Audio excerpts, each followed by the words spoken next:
আৰু এইফালে মই ইয়াৰ চাকি তাকি জ্বলাই ধুনীয়াকৈ দেউতাক ৰখি আছোঁ, কিন্তু দেউতা গৰু দিবলৈ যায়, এতিয়ালৈ আহি পোৱা নাই।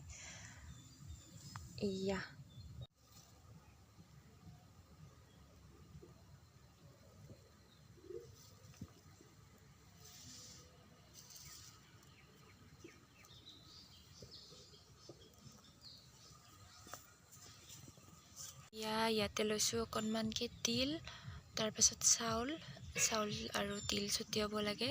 তামোল পাণজন দিয়া নহ'ল, বাকী চাকি ধূপ জ্বলাই এতিয়া মই ৰখি আছোঁ দেউতাক।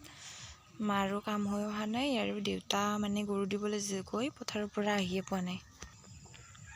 ৰওঁতে এইফালে আকৌ বেলি ওলাই গ'ল, এতিয়ালৈ মই ৰখি আছোঁ, আহিয়ে পোৱা নাই। চাই থাকক গাইছ।